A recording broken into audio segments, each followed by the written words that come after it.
Hey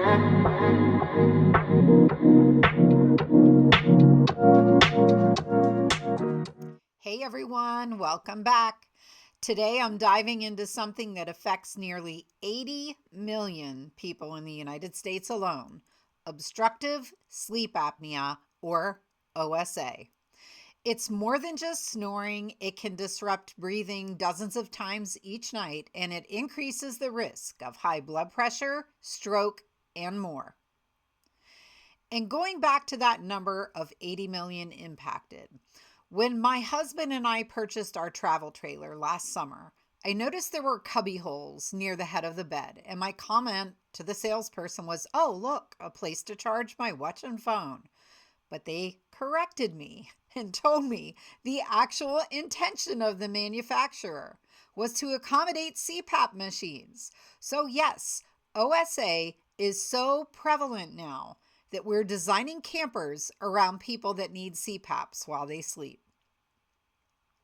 Risk factors for sleep apnea include age and obesity, in particular, excess weight around the neck. And sleep apnea is more common in men than it is in women. Typical symptoms include snoring loudly and feeling tired even after a full night's sleep. If left untreated, sleep apnea can increase the risk of high blood pressure, heart disease, stroke, and diabetes. Treatment options include lifestyle changes such as weight loss and the use of a breathing assistance device at night, such as a continuous positive airway pressure, or otherwise known as CPAP machine. I want to pause a moment here to share something personal with you guys. I believe that I was starting to show symptoms of OSA back before I started taking Zepbound. There were many times that I would be jolted awake at night, gasping for breath, and it was just one of the many things that finally made me say, enough is enough, and I need to do something about this. I lost all control of my health at that point, and it was time to start looking at GLP-1s as an option. So getting back to our discussion, you may be aware that on December 20th, 2024, the FDA-approved Zepbound, or Tirzepatide as it's known, for treatment of obstructive sleep apnea in adults with obesity, to be used in combination with a reduced calorie diet and increased physical activity. This makes Zepbound the first drug treatment option for certain patients with sleep apnea. I wanted to dive into how well it works, since it seems to be having such a huge impact on those affected by OSA. The statistics are amazing. After 1 year of taking Zepbound, some people achieved remission or had mild OSA with no symptoms. And full disclosure, guys, I've swiped these graphics from the Zepbound website to make it easier to digest these statistics.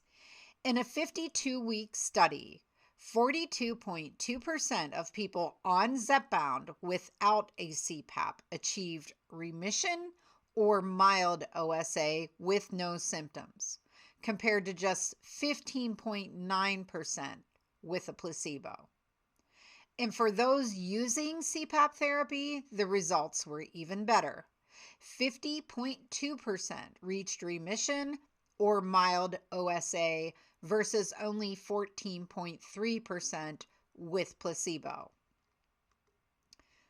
Additionally, Zepbound has been found to improve the effect of OSA on blood oxygen levels during sleep.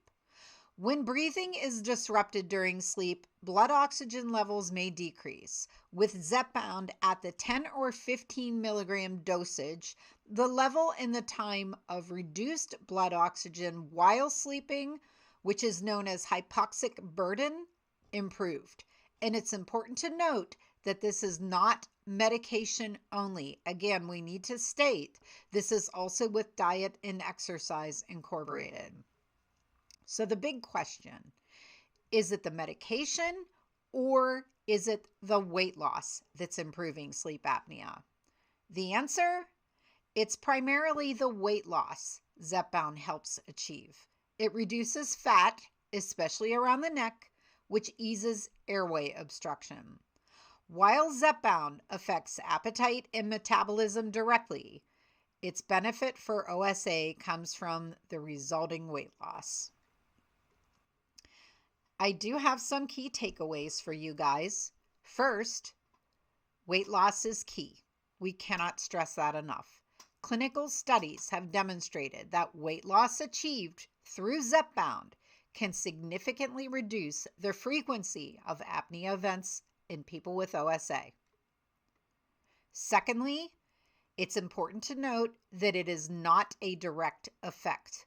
While Zepbound does have a direct effect on the body's metabolism and appetite, the improvement in sleep apnea is a secondary effect of the weight loss that it promotes, according to the Sleep Foundation.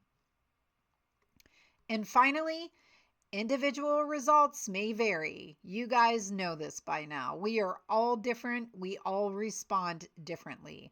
Because the distribution of fat varies from person to person, the impact of Zepbound on sleep apnea can also vary. Some individuals may experience more significant improvements than others, depending on where they tend to store that excess weight.